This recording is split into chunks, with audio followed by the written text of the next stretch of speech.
Hello everyone, welcome back to my channel. मेरा नाम आकांक्षा है और आज हम लोग डिस्कस करेंगे electrocardiogram.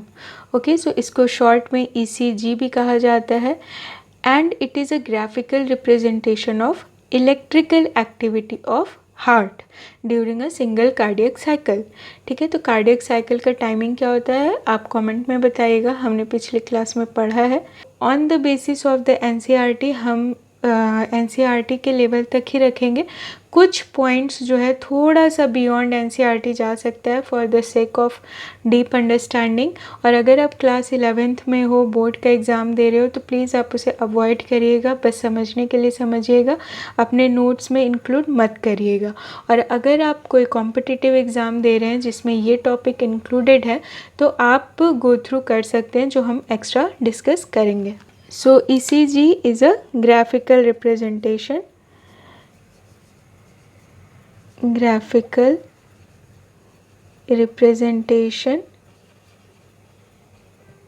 of electrical activity of heart। ये लाइन मेंशन करना ज़रूरी है during a single cardiac cycle. Okay, during a single cardiac cycle. और ये हमारा जो हार्ट के मसल्स हैं उनके डीपोलराइजेशन और रीपोलराइजेशन होने की वजह से होते हैं। सो स्टूडेंट्स, सबसे पहले हम लोग देखते हैं पोलराइज्ड स्टेट में जब सेल होता है तो सपोज़ करो ये सेल मेम्ब्रेन है और ये सारे सेल की बात हो रही है। ठीक है, तो सपोज़ करो ये सेल मेम्ब्रेन है, तो सेल मेम्ब्रेन के अंदर वाला जो साइड होता है ना वो नेगेटिव होता है और सेल मेम्ब्रेन के बाहर वाला साइड जो एक्स्ट्रा सेल्यूलर साइड है वो होता है पॉजिटिव। तो जनरली जब सेल पोलराइज्ड स्टेट में होती है तो हम उसे इलेक्ट्रोनेगेटिव सेल कहते हैं। क्यों? क्योंकि अंदर का जो चार्ज है वो कैसा है, नेगेटिव है। ऐसा क्यों होता है? क्योंकि सेल के बाहर सोडियम आयन और कैल्शियम आयन का कंसंट्रेशन ज़्यादा होता है as compare to in the cell, और यहाँ पे पोटेशियम आयन का कंसंट्रेशन ज़्यादा होता है। ये मूवमेंट के लिए सोडियम पोटेशियम चैनल्स जो हैं वो रोल प्ले करते हैं। देन और भी बहुत सारे वोल्टेज गेटेड चैनल्स है वो रोल प्ले करते हैं, उसे हम यहाँ डिस्कस नहीं करते हैं। ओके, तो आप यहाँ देख सकते हो कि सेल का एक साइड नेगेटिव है और एक साइड पॉजिटिव है। सेल के बाहर पॉजिटिव है, सेल के अंदर नेगेटिव है, तो ये एक पोलराइज्ड स्टेट है। मतलब दो पोलर रीजन बन रहे हैं ना, एक पूरा ही पॉजिटिव है, एक पूरा ही नेगेटिव है। तो नॉर्मली जब सेल एक्टिव नहीं रहता है, उसमें एक्शन पोटेंशियल जनरेट नहीं होता है, तो सेल पोलराइज्ड स्टेट में होता है।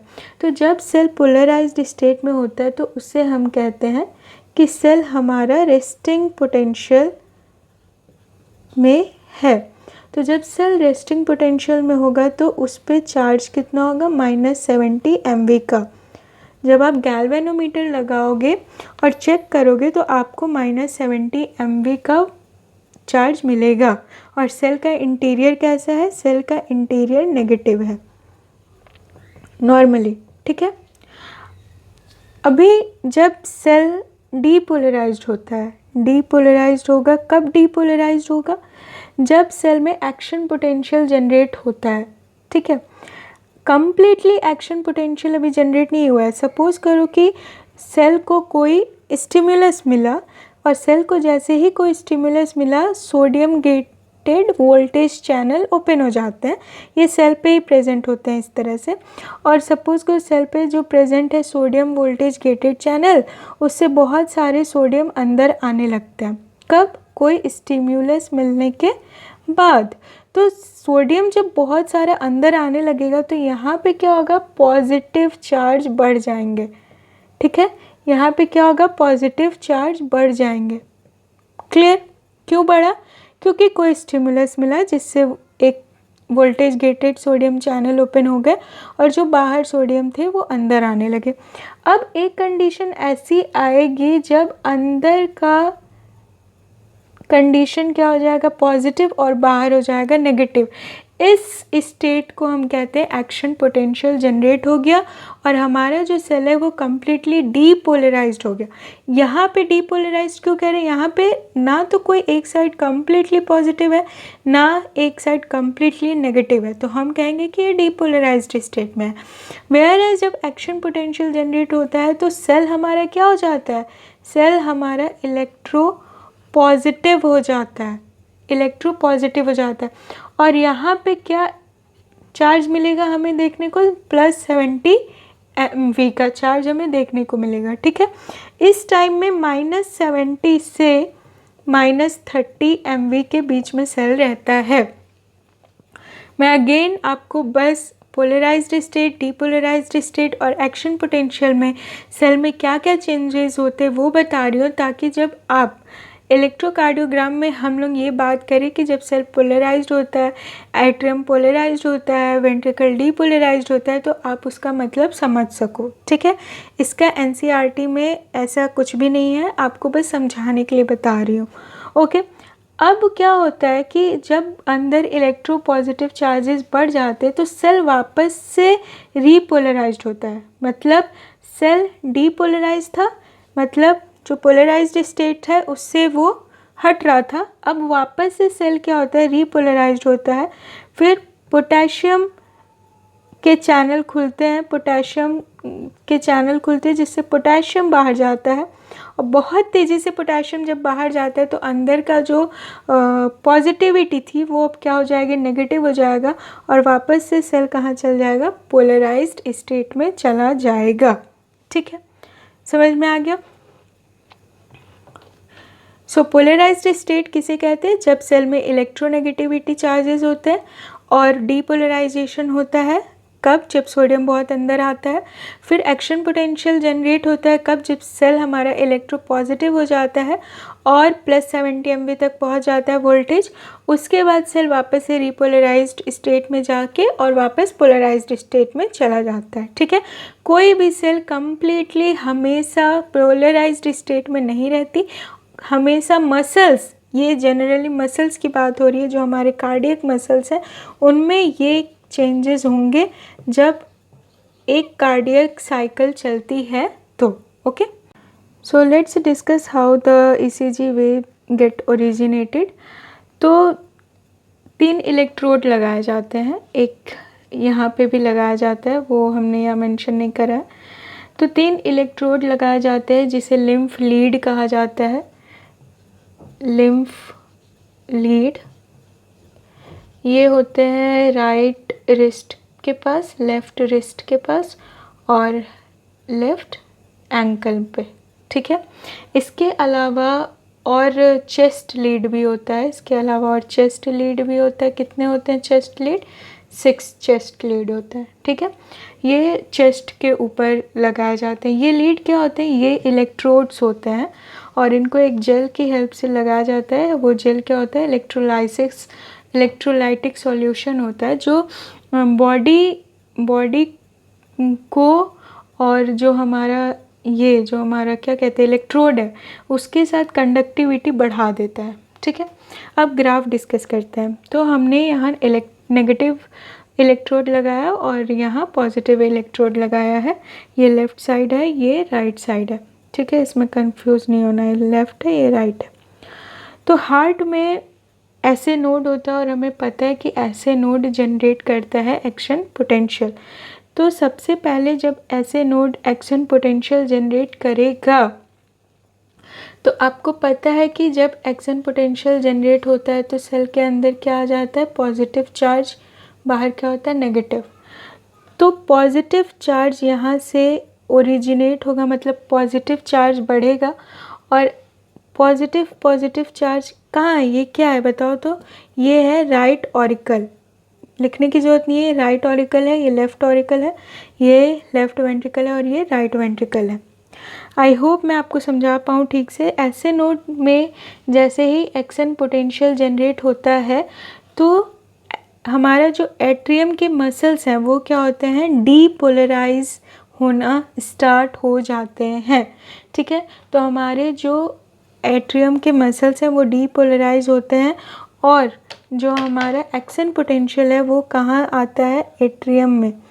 पूरा एट्रियम का जो मसल्स है वो डीपोलराइज्ड होना स्टार्ट हो जाएगा और यहाँ पे भी धीरे धीरे एक्शन पोटेंशियल रीच करेगा। कहाँ पे, सॉरी हाँ, कहाँ पे, एवी नोड के पास। ठीक है, तो एक्शन पोटेंशियल कहाँ जनरेट करके जाएगा, एवी नोड के पास। तब यहाँ से पॉजिटिव चार्जेस आगे बढ़ रहे हैं, एक्शन पोटेंशियल जनरेट हुआ है ना, तो पॉजिटिव चार्जेस बढ़ रहे हैं। तो पॉजिटिव चार्जेस किस इलेक्ट्रोड की तरफ बढ़ रहे हैं, बताओ। पॉजिटिव चार्जेस बढ़ रहे हैं, पॉजिटिव चार्जेस बढ़ रहे हैं किस इलेक्ट्रोड की तरफ, पॉजिटिव इलेक्ट्रोड की तरफ। तो जब पॉजिटिव चार्ज पॉजिटिव इलेक्ट्रोड की तरफ बढ़ते हैं तो पॉजिटिव डिफ्लेक्शन होता है। ठीक है, तो कैसा होता है, पॉजिटिव डिफ्लेक्शन। तो ये पॉजिटिव डिफ्लेक्शन होगा, मतलब यहाँ पे जो डीपोलराइज्ड हुआ है तो ये पॉजिटिव डिफ्लेक्शन होगा। और थोड़ा सा हमने पढ़ा था कि एवी नोड में एक्शन पोटेंशियल क्या होता है, डिले होता है। तो यहाँ पे जनरेट हो जाता है पी वेव। पी वेव क्यों जनरेट होता है, पी वेव जनरेट होता है due to the action potential of SA node, and SA node के एक्शन पोटेंशियल से क्या होता है, एट्रियम सिस्टोल कंडीशन में जाता है, एट्रियम का कॉन्ट्रैक्शन होता है। ठीक है, ये पहली बात हो गई और पी वेव पहला आ गया। ठीक है, अब इसके बाद क्या होगा कि हमारा एक्शन पोटेंशियल पहुंच जाता है एवी नोड के पास। एवी नोड के पास जैसे ही एक्शन पोटेंशियल पहुंचता है तो यहाँ पे डिफ्लेक्शन इस तरफ होता है, मतलब जो चार्जेस हैं वो इस तरफ मूव करते हैं। सेप्टम का क्या होगा, सेप्टम का डीपोलराइजेशन होगा, और सेप्टम का जब डीपोलराइजेशन होगा तो पॉजिटिव चार्ज किधर मूव कर रहे हैं, नेगेटिव इलेक्ट्रोड की तरफ। तो जब पॉजिटिव चार्ज नेगेटिव इलेक्ट्रोड की तरफ मूव करते हैं तो डिफ्लेक्शन कैसा होता है, तो डिफ्लेक्शन होता है, तो डिफ्लेक्शन होता है नेगेटिव। ये नेगेटिव है, ग्राफ है ये एक तरह से, और कैसा होगा डिफ्लेक्शन, नेगेटिव। क्लियर। अब यहाँ से फिर जो हमारा एक्शन पोटेंशियल है ये पूरे वेंट्रिकल में, वेंट्रिकल का जो, इसको हम लोग क्या कहते हैं, एपेक्स कहते हैं ना, पूरा एपेक्स वेंट्रिकल का क्या होता है, ये वाला पार्ट क्या होता है, डीपोलराइज्ड होता है। तो ये एक लंबा वेव बनता है, ये हो गया क्यू वेव। एक लंबा आपको ग्राफ दिखेगा और इसको हम लोग कहेंगे आर। ठीक है, तो आर वेव क्या है, आर वेव पहुंचता है तब तक, उसके बाद ये डाउन जाएगा। आर वेव में क्या हुआ, आर वेव में पूरा का पूरा वेंट्रिकल का जो एपेक्स है वो क्या होता है, डीपोलराइज्ड होता है। इसके बाद आपको दिखेगा एस वेव, ये जो बेसल वाला पार्ट है, देखो यहाँ पे कैसे मूव किया। यहाँ पे एक्शन पोटेंशियल पहले सेप्टम में गया इस तरह से, फिर इस तरह से गया एपेक्स में, तो हमको मिला आर। जब सेप्टम में था तो क्या मिला, क्यू। सेप्टम का डीपोलराइजेशन क्यू वेव, एपेक्स का डीपोलराइजेशन आर वेव, और एपेक्स से जब ये बेसल इस लेवल पे जाता है, यहाँ पे जाता है, तो आपको क्या मिलता है, एस वेव। ठीक है, एस वेव तक आपको मिलता है, एस वेव में आपको क्या मिलता है, बेसल लेवल, सॉरी बेस जो है वेंट्रिकल का वो डीपोलराइज होता है। तो क्यू आर एस में क्या होता है, हमारा वेंट्रिकल डीपोलराइज्ड होता है। इसको हम लोग फिर से डिस्कस कर लेंगे। और पी में क्या हुआ था, पी में हुआ था एट्रियम का डीपोलराइजेशन।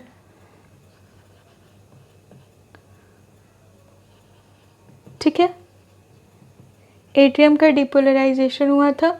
उसके बाद अब जो ये डीपोलराइज्ड स्टेट है वेंट्रिकल का, अब ये फिर क्या होगा, रीपोलराइज्ड स्टेट में जाएगा। और रीपोलराइज्ड स्टेट में जब जाएगा तो क्या होगा बताओ, रीपोलराइज्ड स्टेट में जाएगा तो हमें पॉजिटिव डिफ्लेक्शन मिलेगा, और यहाँ पे हमें क्या मिलेगा, टी वेव मिलेगा। क्लियर। तो टी वेव कब मिलता है, जब वेंट्रिकल का होता है depolarisation, complete, sorry repolarisation of ventricle. ठीक है, फिर से एक बार देख लो इसको। सबसे पहले जब ऐसे नोड में एक्शन पोटेंशियल जनरेट होता है तो पॉजिटिव चार्जेस पूरे एट्रियम में फैलते हैं और एट्रियम का कॉन्ट्रैक्शन होता है, एट्रियम का डीपोलराइजेशन होता है। एटीएम के डीपोलराइजेशन की वजह से एट्रियम का कॉन्ट्रैक्शन होता है और एट्रियम का कॉन्ट्रैक्शन होगा, डीपोलराइजेशन होगा, तो हमें ईसीजी में क्या मिलेगा? P graph. ठीक, पी ग्राफ एट्रियम का डीपोलराइजेशन होता है। फिर थोड़ा सा डिले के बाद ऐसे नोड से एवी नोड तक जाता है एक्शन पोटेंशियल और एवी नोड से सेप्टम में जाता है एक्शन पोटेंशियल और यहाँ पे क्या होता है? सेप्टम का डीपोलराइजेशन, जिसके वजह से जो पॉजिटिव चार्ज है वो नेगेटिव इलेक्ट्रोड की तरफ मूव करते हैं और इस वजह से हमें नेगेटिव ग्राफ मिलता है और क्यू वेव जनरेट होता है। ठीक है, तो Q wave is for the depolarisation of ventricle septum. ठीक है, उसके बाद जब सेप्टम से एक्शन पोटेंशियल और नीचे आता है और बंडल ऑफ हिस में मूव करता है तो फिर पॉजिटिव चार्ज इधर आ गया, फिर आपको एक पॉजिटिव डिफ्लेक्शन मिलेगा। ये क्या है? गैल्वेनोमीटर है, ये इस तरह से चलते रहता है। फिर पॉजिटिव डिफ्लेक्शन मिलेगा तो आर क्या शो कर रहा है? आर शो कर रहा है depolarisation of apex of ventricle, मतलब यहाँ पे मेजर डीपोलराइजेशन देखा जा रहा है at a high rate toward the positive. फिर यहाँ से मूव करता है एक्शन पोटेंशियल और जाता है बेसल पार्ट में और बेसल पार्ट में आपको क्या मिलता है? सॉरी, यहाँ नहीं होगा। बेसल पार्ट में मिलता है आपको एस वेव। बेसल पार्ट में क्या मिलता है? S wave. क्यों नेगेटिव मिला? क्योंकि पॉजिटिव चार्ज किधर जा रहे हैं? नेगेटिव इलेक्ट्रोड की तरफ। तो हमें क्या मिला? S wave. एस वेव मिल तो गया, उसके बाद फिर क्या होगा? जो डीपोलराइज्ड स्टेट है, ये वाला वेंट्रिकल का डीपोलराइज्ड स्टेट है, वो वापस से रीपोलराइज्ड होता है। रीपोलराइज्ड कैसे होगा? जो नेगेटिव चार्ज हैं वो नेगेटिव इलेक्ट्रोड की तरफ मूव करेंगे, तो जब नेगेटिव की तरफ मूव करता है, पॉजिटिव की तरफ मूव करता है, तो पॉजिटिव डिफ्लेक्शन होता है, इसलिए हमें मिलता है टी वेव। तो टी वेव किस खुशी में मिला है? For the complete repolarisation of ventricle. Okay, I hope आपको यहाँ समझ में आया होगा, और नहीं आया है तो मैं सिर्फ इस ग्राफ को लेके आपको और थोड़ा सा डिस्कस कर लेती हूँ। सो स्टूडेंट, सबसे पहले आपको मिलता है P wave which is positive and it shows the complete atrium depolarisation. और ये डीपोलराइजेशन क्यों हुआ था? ऐसे नोड में एक्शन पोटेंशियल जनरेट हुआ था, उसकी वजह से।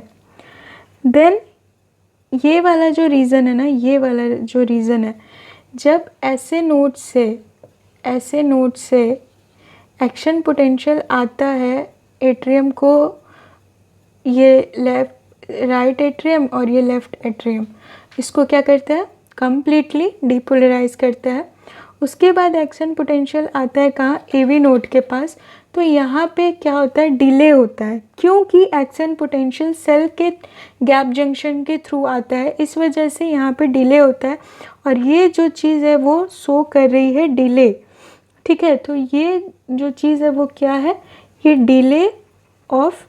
डिले इन ऐसे नोड है। ठीक है, डिले इन ऐसे नोड। अब क्यू वेव क्या डिनोट करता है? क्यू वेव डिनोट करता है, अब बताओ, पढ़े थे ना अभी, वेंट्रिकुलर सेप्टम का डीपोलराइजेशन। क्यू वेव केवल सेप्टम का डीपोलराइजेशन बताता है। और ये नेगेटिव क्यों है?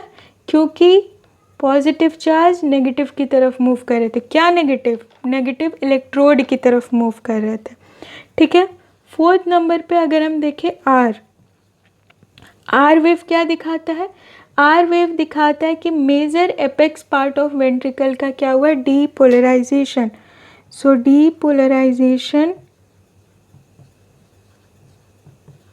Of major apex part of ventricle. ठीक है, एस क्या दिखाता है? एस को हम लोग 5 नंबर में लिख लेते हैं। एस क्या दिखाता है? कि ये जो नेगेटिव है, एपेक्स तो डीपोलराइज्ड हो गया आर से। अब जो हमारा बेस वाला पार्ट था, ये वाला पार्ट, ये जो हमारा ऐसे ही बना रहे, ठीक है, ये जो वेंट्रिकल का बेस वाला पार्ट है, वो तो पॉजिटिव चार्ज किधर मूव कर रहे हैं, नेगेटिव इलेक्ट्रोड की तरफ। तो यहाँ पे क्या होता है, एस क्या है, एस है बेसल वेंट्रिकुलर डीपोलराइजेशन, ठीक है। और टी क्या है, टी वेव क्या है, टी वेव इज 6 नंबर पे, T wave is complete repolarisation of ventricle, ठीक है, समझ आया। इसको तो लिख ही लो। पी वेव क्या है, P wave complete atrium depolarisation में एट्रियम में डीपोलराइजेशन होगा तो एट्रियम क्या करेगा, कॉन्ट्रैक्ट करेगा, ठीक है, समझ में आया। अब एट्रियम से ऐसे नोड से ए बी नोड तक जब एक्शन पोटेंशियल जाता है तो थोड़ा सा डिले हो जाता है। क्यों डिले होता है, क्योंकि गैप जंक्शन के थ्रू जा रहा है, इस वजह से थोड़ा सा डिले हो गया। फिर क्यू वेव दिखाता है कि वेंट्रिकल का सेप्टम डीपोलराइज हुआ है। फिर आर वेव दिखाता है कि वेंट्रिकल का एपेक्स पार्ट डीपोलराइज हुआ है। एस वेव दिखाता है कि वेंट्रिकल का बेसल पार्ट डीपोलराइज हुआ है। और टी वेव दिखाता है कि कंप्लीट वेंट्रिकल डीपोलराइज से रीपोलराइज्ड स्टेट में पहुंच गया है। तो अगर आपसे कोई पूछे कि QRS क्या है तो आप बताओगे QRS shows the complete ventricular depolarisation, ठीक है। तो यहाँ मैं लिख भी देती हूँ, QRS क्या शो करता है, complete ventricle depolarisation, okay. So students, आपको यहाँ पे कुछ इंटरवल और कुछ सेगमेंट्स दिख रहे हैं। तो सेगमेंट क्या है और इंटरवल क्या है। सेगमेंट वो पार्ट है ग्राफ में कि पहला वेव का एंड हुआ है और दूसरा वेव का स्टार्ट हुआ है, तो उसके बीच के ड्यूरेशन को हम लोग सेगमेंट कहते हैं। और इंटरवल किसे कहते हैं, पहले वेव के स्टार्ट को और दूसरे वेव के स्टार्ट को हम लोग क्या कहते हैं, इंटरवल कहते हैं, ठीक है। तो सबसे पहले यहाँ पे हम लोग देखते हैं कि पी आर इंटरवल क्या डिनोट करता है, ठीक है। तो ये पी आर इंटरवल है, आप देख सकते हो पी वेव का शुरुआत है और आर वेव का शुरुआत कह सकते हैं इसको, ठीक है। तो पी वेव कब शुरू होता है, जब एक्शन पोटेंशियल जनरेट होता है। एक्शन पोटेंशियल जनरेट हुआ है, ठीक है, एक्शन पोटेंशियल जनरेट हुआ है और वेंट्रिकल का डीपोलराइजेशन अभी स्टार्ट हुआ है, समझ में आया। तो मतलब एट्रियम का डीपोलराइजेशन से लेके वेंट्रिकल का भी डीपोलराइजेशन स्टार्ट हुआ है, उस पार्ट को हम लोग क्या कह रहे हैं, पी आर इंटरवल। तो इसको क्या कह सकते हैं, एट्रियो वेंट्रिकुलर डीपोलराइजेशन, ठीक है। अगर आपको कोई पूछे या एग्ज़ाम में आए कि पी आर इंटरवल में क्या होता है, पी और आर के बीच में क्या होता है, तो पी और आर के बीच में एट्रियो वेंट्रिकुलर डीपोलराइजेशन होता है, मतलब एट्रिया का डीपोलराइजेशन हो जाता है और वेंट्रिकल का स्टार्ट होता है। नंबर 2 में अब देखो क्यू टी इंटरवल, ठीक है। सो नंबर 2 में आप देखो क्यू टी इंटरवल, ठीक है, क्यू टी इंटरवल। अभी आप बता सकते हो अगर आपने ग्राफ अच्छे से पढ़ा है तो, क्यू वेव कब स्टार्ट होता है, जब वेंट्रिकल के सेप्टम का डीपोलराइजेशन होता है। और टी वेव कब ख़त्म होता है, जब बताओ टी वेव कब ख़त्म होता है, जब वेंट्रिकल का रीपोलराइजेशन होता है। तो क्यू टी इंटरवल क्या दिखा रहा है कि पूरा वेंट्रिकल में क्या क्या एक्टिविटी हुई, पूरे वेंट्रिकल में क्या एक्टिविटी हुई, तो उसे हम कहेंगे वेंट्रिकुलर एक्शन पोटेंशियल, ठीक है। QT इंटरवल में QRS कॉम्प्लेक्स भी आ गया और T वेव भी आ गया। तो मतलब QRS कॉम्प्लेक्स में डीपोलराइजेशन हुआ था, T वेव क्या दिखाता है, रिपोलराइजेशन। तो पूरा एक्शन पोटेंशियल आ गया हमारा QT इंटरवल में। थर्ड हम लोग देखते हैं ST सेगमेंट।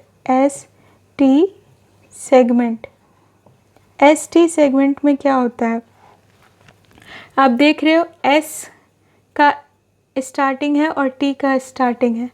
ST सेगमेंट में क्या होता है, S का एंड है, एक्चुअली इसमें एंड और स्टार्ट पता नहीं चल रहा, तो S का एंड है और T का क्या स्टार्टिंग है। तो S में क्या होता है बताओ, S में क्या होता है, वेंट्रिकल का डीपोलराइजेशन होता है और T में स्टार्टिंग में क्या होता है, रिपोलराइजेशन स्टार्ट होता है। तो हम क्या कहेंगे, इट इज़ अ प्लेट्यू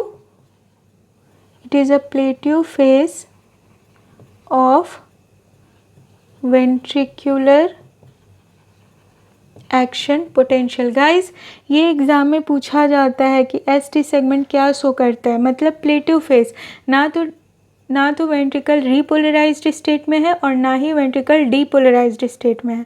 वो कौन सा स्टेट है, ST सेगमेंट स्टेट है, ठीक है। Complete action potential of the ventricle कौन दिखाता है, QT इंटरवल दिखाता है। PR सेगमेंट क्या दिखाता है, एट्रियो वेंट्रिकुलर डीपोलराइजेशन दिखाता है। बच गया हमारा क्या, PR इंटरवल क्या दिखाता है, एट्रियो वेंट्रिकुलर डीपोलराइजेशन दिखाता है। नेक्स्ट हमारा बच गया क्या, PR सेगमेंट, ठीक। ये वाला ऊपर वाला हिस्सा जो P का एंड है और R का शुरुआत है। P के एंड में क्या होता है बताओ, कौन बताएगा। P के एंड में होता है AV नोड का एक्शन पोटेंशियल जनरेट होना, मतलब यहाँ पे AV नोड में पहुँच जाता है ना, यहाँ पे AV नोड में पहुँचता है और वहाँ पे धीरे धीरे से ट्रांसफ़र होता है, ऐसे नोड के बाद AV नोड में धीरे धीरे एक्शन पोटेंशियल ट्रैवल करता है। तो हम क्या कहेंगे कि PR सेगमेंट क्या दिखा रहा है, यहाँ मैं लिख देती हूँ, PR सेगमेंट दिखा रहा है action potential in AV node. Clear guys, आप प्लीज़ एक बार देख लीजिए, यहाँ पे हम लोग सारा रिवाइज कर लेते हैं, ठीक है। मे भी बोर्ड लग रहा होगा बट इम्पॉर्टेंट है तो पढ़ना पड़ेगा। P वेव दिखाता है एट्रियम का डीपोलराइजेशन, ये एरिया क्या दिखाता है, डिले इन SA नोड, ठीक है। Q वेव क्या दिखाता है, सेप्टम का डीपोलराइजेशन, वेंट्रिकल के सेप्टम का डीपोलराइजेशन। और आप बताइएगा एम्फीबिया में, अगर हम एम्फीबिया का हार्ट का ECG लें तो कौन सा वेव एब्सेंट होगा, please comment down, okay. So R wave क्या दिखाता है, एपेक्स का डीपोलराइजेशन, S वेव दिखाता है बेसल पार्ट का डीपोलराइजेशन और T दिखाता है वेंट्रिकल का रिपोलराइजेशन। QRS कॉम्प्लेक्स क्या दिखाता है, कंप्लीट वेंट्रिकल का डीपोलराइजेशन, ओके। अब आ जाते हैं कुछ पोर्शन के बारे में। पहले PR इंटरवल, P में एक्शन पोटेंशियल जनरेट होगा और R में वेंट्रिकल में एक्शन पोटेंशियल जनरेट होगा। तो PR इंटरवल दिखाता है atrioventricular depolarisation. QT interval, Q में सेप्टम का डीपोलराइजेशन स्टार्ट होगा और T में जो वेंट्रिकल है वो रिपोलराइज्ड स्टेट में पहुंच जाएगा T का एंड में। तो QT इंटरवल कंप्लीट वेंट्रिकुलर का एक्शन पोटेंशियल दिखाता है। ST सेगमेंट क्या दिखाता है, S में क्या होता है, अभी वेंट्रिकल डीपोलराइजेशन से ख़त्म हुआ है और T में दिखाता है कि अभी वो रिपोलराइजेशन में जाने वाला है, स्टार्टिंग में हम देख रहे हैं। तो ये प्लेटिव स्टेट है, ना तो वेंट्रिकल कम्प्लीटली डिपोलराइज्ड है और ना ही वो कम्प्लीटली रिपोलराइज्ड है, ओके। देन ये जो है हमारा PR सेगमेंट ये वाला पार्ट क्या दिखाता है कि AV नोड में इंटर कर गया है एक्शन पोटेंशियल, येट कम्प्लीटली अभी वेंट्रिकल का डिपोलराइजेशन नहीं हुआ है। तो हम बताएंगे कि एक्शन पोटेंशियल कहाँ पहुँचा है, AV नोड में, ओके। अब आपसे एक क्वेश्चन मैं पूछती हूँ कि अगर SA नोड और AV नोड के बीच में पार्शियली ब्लॉक हो तो क्या होगा। देखो पार्शियली ब्लॉक होने से, अगर यहाँ पे मैं एक डायग्राम बनाऊँ और मैं बोलूँ कि ये हमारा जो SA नोड है, ऐसे नोड है, ये लेफ़्ट एट्रिया में है और ये राइट एट्रिया में है, ये भी एट्रिया में ही है, राइट एट्रिया में। और यहाँ पे हमारा क्या है, एवी नोड है, ठीक है, ये एवी नोड है। और ये हमारा सेप्टम का है, ये परकिंजी फाइबर का है, ठीक है, सिंपल। और अगर मैंने कहा कि इन दोनों के बीच में एक पार्शियल ब्लॉक कर दिया जाए तो यहाँ से एक्शन पोटेंशियल तो जाएगा बट यहाँ तो नहीं जाएगा, तो क्या हार्ट पंप करना बंद कर देगा? नहीं नहीं नहीं। क्यों? क्योंकि एवी नोड हमने पढ़ा था ना, जब हम लोग कार्डियक साइकिल पढ़े थे उससे पहले हमने डिस्कस करा था कि कार्डियक मसल्स होते हैं, ऐसे नोड होता है, एवी नोड होता है, सब एक्शन पोटेंशियल जनरेट करने में कैपेबल होते हैं। तो जहाँ हमारा ऐसे नोड 72 एक्शन पोटेंशियल जनरेट करता है, वहीं जो ये है, ये अगर एवी नोड रहा, ऐसे नोड मान लो एब्सेंट है या पार्शियली ब्लॉक्ड है, तो एवी नोड कितना हार्ट बीट जनरेट करता है? एवी नोड जनरेट करता है 40 बीट पर मिनट, है ना। ये तो हार्ट पंप तो करेगा लेकिन स्लोली करेगा, ठीक। अगर हम कहें कि अगर हम ब्लॉक लगा दे एवी नोड और बंडल ऑफ हिज के बीच में, तब क्या होगा? यहाँ पे अगर ब्लॉक लगा दें तो आप बता सकते हो, अब तो आप आराम से बता सकते हो कि बंडल ऑफ हिज भी एक्शन पोटेंशियल जनरेट करने में कैपेबल होता है, लेकिन अगर केवल बंडल ऑफ हिज जनरेट करेगा, ये काम नहीं कर रहा है, तो कितना बीट होगा? 20 बीट पर मिनट। ओके, तो हार्ट रेट हमारा क्या हो जाएगा? कम। अब आप बोलोगे कि टी वेव तो दिखा रहा है कि वेंट्रिकल में रिपोलराइजेशन हो रहा है, तो क्या वेंट्रिकल में केवल रिपोलराइजेशन होता है, एट्रियम में नहीं होता है? होता है। देखो यहाँ पे जब एट्रियम डीपोलराइज्ड किया था तो उसके बाद एट्रियम रीपोलराइज्ड स्टेट में गया होगा, उस फेज़ में वेंट्रिकल का क्या हो रहा है? डीपोलराइजेशन। तो क्योंकि वेंट्रिकल का जो डीपोलराइजेशन है वो बहुत ही ज़्यादा फास्ट और मेजर इवेंट है, तो ग्राफ में क्या होता है, इसका डीपोलराइजेशन जो है वो कवर होता है, ना कि एट्रियम का रिपोलराइजेशन, ठीक है। तो यहाँ से लेके यहाँ तक का टाइमिंग जो है वो 0.8 सेकेंड है पर कार्डियक साइकिल, ठीक है। तो पी वेव से टी वेव एक कार्डियक साइकिल को डिनोट करता है। क्लियर? एक बात और मैं बता दूं कि ईसीजी में, ईसीजी से आप केवल electrical activity of heart he represent कर सकते हो, ना कि आप बता सकते हो कि कितना स्ट्रोक वॉल्यूम था, ना ही आप बता सकते हो कि कितना बार हार्ट ने कॉन्ट्रैक्ट किया है, ठीक है। हार्ट का कॉन्ट्रैक्शन आप नहीं बता सकते, स्ट्रोक वॉल्यूम नहीं बता सकते, और ना ही आप प्रेशर बता सकते हो। तो एग्ज़ाम में अगर एमसीक्यू में आया और अगर ये तीनों ऑप्शन में है तो आप इन तीनों को सेलेक्ट नहीं करोगे, ठीक है। सो आई होप आपको ये समझ में आया हो, नहीं आया हो तो कमेंट में बताइएगा। बाकी थैंक यू फॉर वॉचिंग, और अगर समझ आया है तो प्लीज़ अपने फ्रेंड्स के साथ भी शेयर करिए और लाइक करिए, और न्यू हैं अगर तो प्लीज़ चैनल को सब्सक्राइब करिए। Bye bye.